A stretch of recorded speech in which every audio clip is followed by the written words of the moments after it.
اعوذ باللہ من الشیطان الرجیم بسم اللہ الرحمن الرحیم الحمد للہ رب العالمین والصلاة والسلام علی اشرف الانبیاء والمرسلین اما بعد وسابعها الاسم التام کل اسم تم فاستغنی عن الاضافة بأن يكون في آخره تنوین او ما يقوم مقامه من نونی التثنیة والجمع الى آخرہ۔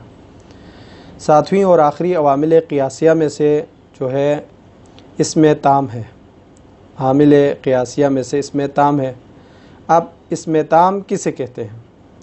فرماتے ہیں اسم تام ہر وہ اسم ہے جو اضافت سے بے نیاز ہو۔ اضافت سے بے نیاز والے سارے اسماء کو اسم تام کہا جا سکتا ہے۔ شرط یہ کہ اس کے آخر میں تنوین ہو یا تنوین کے جو قائم مقام ہونے والے اسماء میں سے نون توکید، نون تثنیہ اور نون جمع میں سے کوئی آ جائے، یا جو ہے اضافہ ہو۔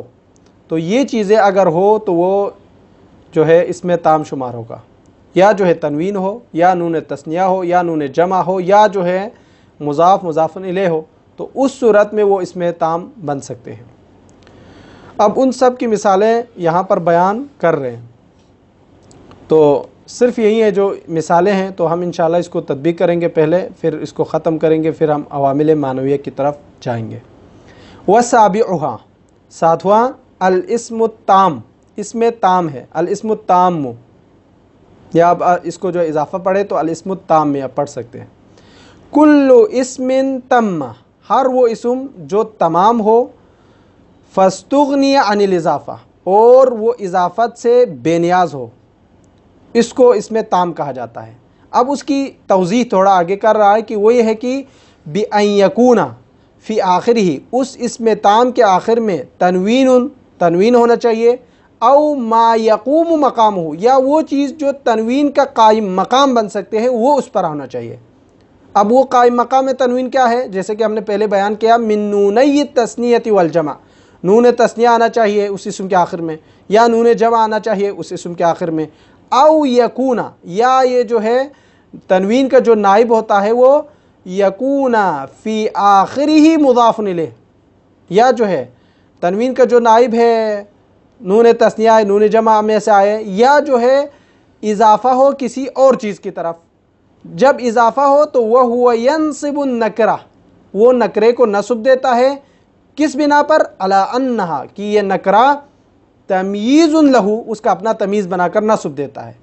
فَيُرْفَعْ مِنْهُ الْإِبْهَامُ، جب وہ تمیز کو نکرہ کو تمیز بنا کر وہ نصب دے گا یہ اسم تام، تو فَيُرْفَعْ مِنْهُ الْإِبْهَامُ، تو اس اسم کے اندر جو مبہم چیز تھی وہ ختم ہو جائے گی، وہ کلیئر ہو جائے گا، وہ اب مبہم نہیں رہے گا بلکہ وہ معرفہ بنے گا، معلوم ہوگا۔ مثال کے طور پر اب یہ ان کی مثالیں آ رہی ہے۔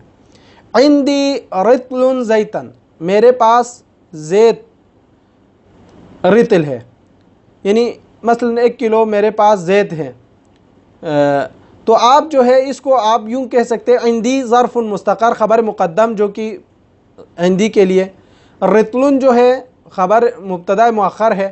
اب یہ ممیز ہے کس کے لیے؟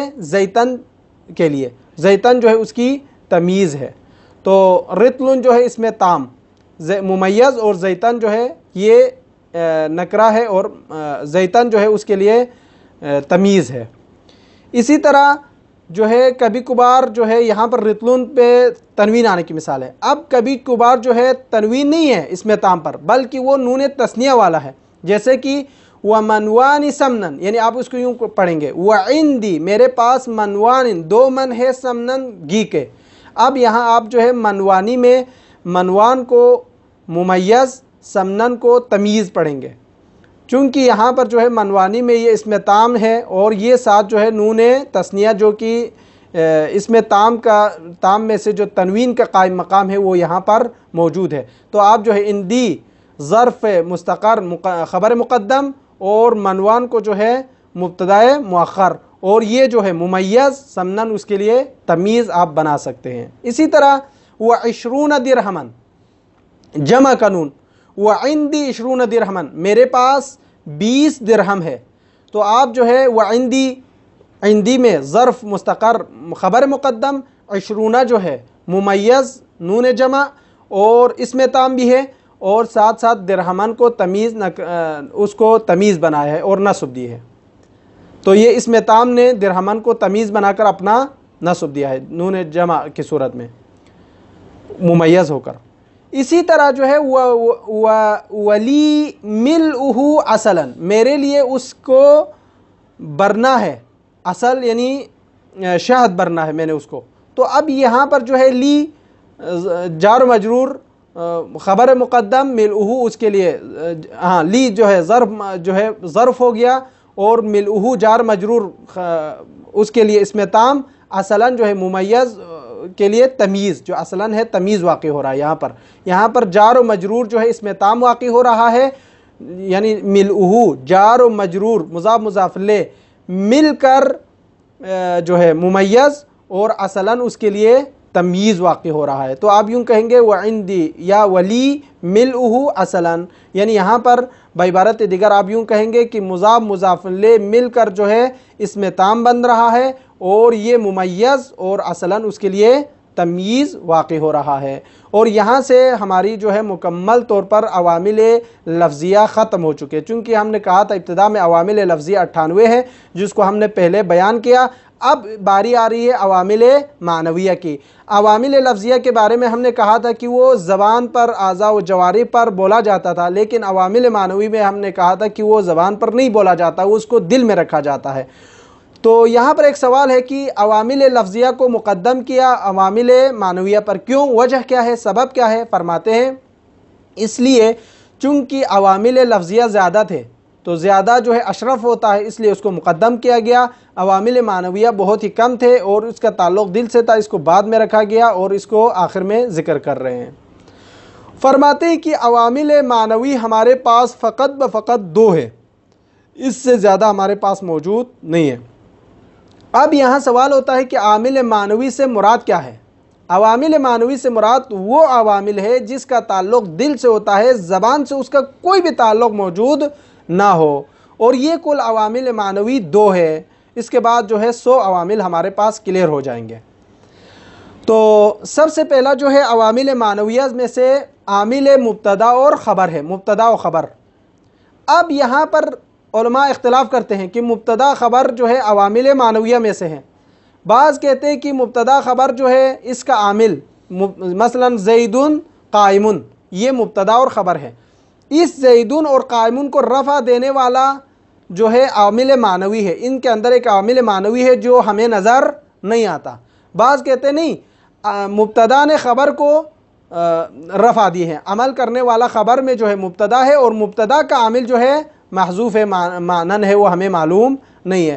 بعض نے کہا نہیں، یہ خود عوامل سے مجرد ہونا ہی یہ عوامل معنوی میں سے ہے، یعنی زید قائم مرفوع ہے۔ کیوں مرفوع ہے؟ چونکہ اس سے پہلے کوئی عوامل لفظیہ میں سے اس پر داخل نہیں ہوئے، لیکن مصنف کا نظریہ یہی آخری ہے جس کو ہم نے بیان کیا، مبتدا و خبر مرفوع ہوتے ہیں۔ وجہ کیا ہے؟ چونکہ اس پر عوامل لفظیہ موجود نہیں ہے، خلو عوامل لفظیہ ہونے کی وجہ سے زیدون قائمون دونوں کو مرفوع پڑھا گیا ہے، مبتدا خبر کو۔ اور دوسرا جو ہے عوامل معنوی میں سے فعل مضارع ہیں۔ اب یہ فعل مضارع پر عمل کرنے والا کون ہے؟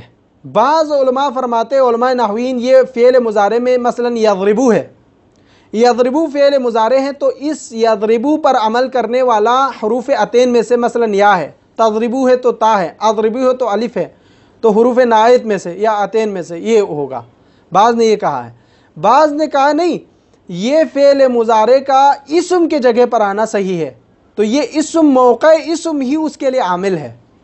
بعض علماء نے یوں تذکرہ کیا ہے، یعنی مثلا آپ زید عالم کہنا تھا، اس کی جگہ پر آپ کیا کہتے ہیں؟ زید یعلم۔ اب زید یعلم کو گرا کر اس کی جگہ پر آپ عالم کو پڑھیں تو پڑھ سکتے ہیں، معنی میں فرق نہیں ہوتا ہے۔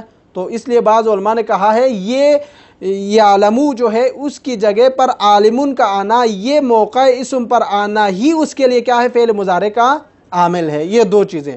آخری جو اس کے اندر جو نظریہ پایا جاتا ہے فعل مضارع کے حوالے سے وہ یہ ہے کہ فعل مضارع پر عمل کرنے والا کوئی نہیں ہے، بلکہ خود فعل مضارع کا تجرد عن العامل الناصب اور جازم ہونا ہے۔ یعنی فعل مضارع مرفوع ہوں گے، کیوں؟ وجہ کیا ہے، سبب کیا ہے؟ تو آپ بتائیں گے بھئی فعل مضارع مرفوع اس لیے ہے چونکہ اس سے پہلے نہ اس پر عوامل لفظیہ داخل ہے اور نہ اس پر عوامل معنویہ داخل ہے، اور یہی ابن مالک نے بھی اس کو اختیار کیا ہے الفیہ میں۔ تو یہ آخری کلام ہے جو کہ عوامل معنویہ کے بارے میں ہے۔ وَأَمَّا الْمَعْنَوِيَّةُ، مگر عوامل معنویہ، فَمِنْهَا، انہی عوامل معنویہ میں سے عددان، دو ہے ہمارے پاس، یہ دو پورے 100 کو آپ کے لیے کلیئر کر کے دے گا۔ المراد من العامل المعنوی، عامل معنوی سے مراد ہماری کیا ہے؟ ما، وہ عامل ہے یعرف بالقلب ولیس للسان حظ فی، اس کو دل میں رکھا جاتا ہے، دل میں پہچانا جاتا ہے، اور زبان کے لیے کوئی حظ نہیں ہے، کوئی حصہ اس کے لیے نہیں ہے، صرف دل میں رکھا جاتا ہے۔ ولیس للسان حظ فی، زبان سے بولا نہیں جاتا، اس کے لیے زبان پر کوئی حصہ باقی نہیں رہے گا۔ اب یہ دو ہے، احدہما، ان میں سے پہلا، العامل فی المبتدا والخبر، مبتدا اور خبر کا عامل، وہو الابتداء، بعض کہتے ہیں یہ ابتدا کا آنا ہے، یعنی وہو الابتداء سے مراد، یعنی مبتدا اور خبر جو ہے زید قائم یہ مرفوع ہوتا ہے، تو یہ عامل اس کا کہاں ہے؟ تو کہتے ہیں یہ ابتدا میں ہی آنا یہ اس کا عامل ہے، ہمیں نظر نہیں آتا کون ہے، لیکن اس کا ابتدا میں آنا ہی اس کا عامل ہے۔ یعنی اس کی تعریف کیا ہے؟ ابتدا سے مراد کیا ہے؟ فرماتے ہیں ای خلو الاسم عن العوامل اللفظیہ، عوامل لفظیہ اس پر داخل نہیں ہے، نہ اس پر حروف جازمہ داخل ہے، نہ اس پر حروف ناصبہ داخل ہے۔ تو آپ یہاں پر یوں کہیں گے کہ زید قائم میں یہ جو ہے خلو العوامل اللفظیہ، اس بات کی دلیل ہے کہ یہ خود جو ہے عوامل معنویہ میں سے ہے، ٹھیک ہے؟ تو یہ جو ہے خلو العوامل اللفظیہ ہے۔ جیسے نحو زید منطلق، زید منطلق، زید جانے والا ہے۔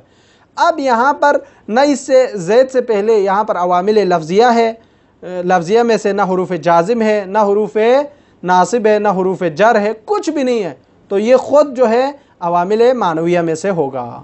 یعنی عوامل معنویہ میں سے مبتدا خبر ہونے کی سب سے بڑی دلیل یہ ہے کہ اس سے پہلے کوئی عوامل لفظیہ اس پر موجود نہیں ہے۔ یہ پہلی چیز ختم ہو گئی جو کہ عوامل معنویہ کی ابتدا تھی۔ وَثَانِيهِمَا، دوسرا جو عوامل معنویہ میں سے ہے وہ کیا ہے؟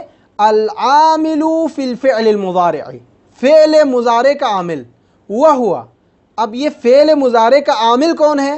فرماتے ہیں صحت وقوع الفعل المضارع موقع الاسم، فعل مضارع کا موقع اسم پر داخل ہونا صحیح ہو، یعنی بعبارت دیگر فعل مضارع کا اسم کی جگہ پر آنا صحیح ہو، یہ خود موقع یعنی خود فعل مضارع کا اسم کی جگہ پر آنا یہ خود عامل ہے فعل مضارع کو رفع دینے کے لیے۔ مثلا یہاں پر آپ کے لیے مثال جو دے رہے ہیں یہاں موجود ہے، مثل زید یعلم، زید جاننے والا ہے۔ اب دیکھو زید جاننے والا ہے، فیعلم، پس یہاں پر یہ یعلم ہے مرفوع ہے، یہ زید یعلم، زید جاننے والا ہے، لصحت وقوعہ، اب یہ وقوع یعلم جو ہے صحیح ہے کہاں پر؟ موقع الاسم، اسم کی جگہ پر، موقع اسم پر یعلم کا داخل ہونا صحیح ہے۔ اب یہ کیسا صحیح ہے، کس طرح صحیح، وہ بھی عبارت میں بیان کر رہا ہے۔ اذ، جیسے کہ یصح ان یقال، یہاں زید یعلم میں یہ کہنا بھی صحیح ہے، ان یقال موقع یعلم، آپ یعلم کے جگہ پر یہ بھی کہنا صحیح ہے عالم، دیکھو یعنی زید یعلم کے جگہ پر عالم کا کہنا، زید عالم کہنا صحیح ہے۔ تو ہمیں معلوم ہوگا کہ یہاں پر جو ہے موقع اسم ہی فعل مضارع کو رفع دینے کے لیے کافی ہے، اس کے لیے دوسری دلیل کی ضرورت نہیں ہے۔ فعاملہ معنوی، تو فعل مضارع کا عامل کیا ہو گیا؟ معنوی ہو گیا۔ یہ تھا بصرین کے نزدیک، یہ جو جتنا ہم نے بیان کیا، یعنی فعل مضارع کا جو یعلم ہے وہ موقع اسم میں آ کر یہ موقع اسم اس کے لیے فاعل واقع ہونا، یہ جو ہے عامل معنوی میں سے ہے بصرین کے نزدیک۔ وعند الکوفیین، لیکن کوفہ والوں کے نزدیک، کوفہ والوں کے نزدیک کیا ہے؟ ان عامل فعل المضارع، فعل مضارع کا عامل تجردہ خالی ہونا ہے، کس سے؟ عن العامل الناصب والجازم، ناصب اور جازم سے، یعنی حروف نواسب میں سے کوئی بھی داخل نہیں ہے فعل مضارع پر، حروف جوازم میں سے کوئی بھی یہاں پر داخل نہیں ہے، تو جب نہیں ہے تو پھر یہ کیا ہوگا؟ مرفوع ہوگا، اور یہ فعل مضارع کو رفع دینے والا کون ہے؟ تجرد عن الناصب والجازم ہے۔ تو واختارہ وہو مختار ابن مالک، اس کو ابن مالک نے بھی اپنی کتاب میں ذکر کیا ہے۔ لیکن ایک نظریہ اور یہاں پر پایا جاتا ہے، وہ یہ کہ بعض علماء نے کہا ہے، اخفش وغیرہ نے کہا ہے کہ یہ جو فعل مضارع کا عامل ہے وہ حروف نائت میں سے ہیں، لیکن یہ صحیح نہیں ہے۔ کیوں صحیح نہیں ہے؟ چونکہ جزء شیء لا يعمل فی، ایک جز اپنے اندر عمل نہیں کرتا، مثلا یضربو میں یا جو ہے فعل مضارع کو رفع دے، ایسا جائز نہیں ہے۔ بعض علماء نے اس کا بھی جواب دے دیا ہے، چونکہ جزء شیء لا يعمل فی جزئہ۔ تو یہ تین نظریہ جو یہاں پر موجود ہے، لیکن صحیح نظریہ جو یہاں مصنف کی رائے ہے وہ یہی نظریہ ہے کہ جو عوامل فعل مضارع کو رفع دے رہا ہے وہ تجرد عن الناصب اور جازم ہونا ہے۔ تو یہاں سے جو ہے عوامل معنویہ جو ہے مکمل طور پر ختم ہو گیا، اور عوامل لفظیہ بھی ختم ہو گیا۔ تو پروردگار عالم سے ہم دعا کرتے ہیں پروردگار جتنے بھی سننے والے ان کی توفیقات خیر میں اضافہ فرمائے، اور جس مقصد کے لیے ہم نے اس کو ریکارڈنگ کیا ہے آگے دین اسلام کو پہنچانے کے لیے، اس میں ہمیں کامیابی و کامرانی عطا فرمائے، اور اس میں جہد کرنے والے ہمارے برادر محترم جناب شیخ اصغر صاحب کی توفیقات خیر میں اضافہ فرمائے۔ ربنا تقبل منا انک انت السمیع العلیم، وصلی اللہ علی محمد و اہل بیتہ الطیبین الطاہرین، اللہم صلی علی محمد و آل محمد۔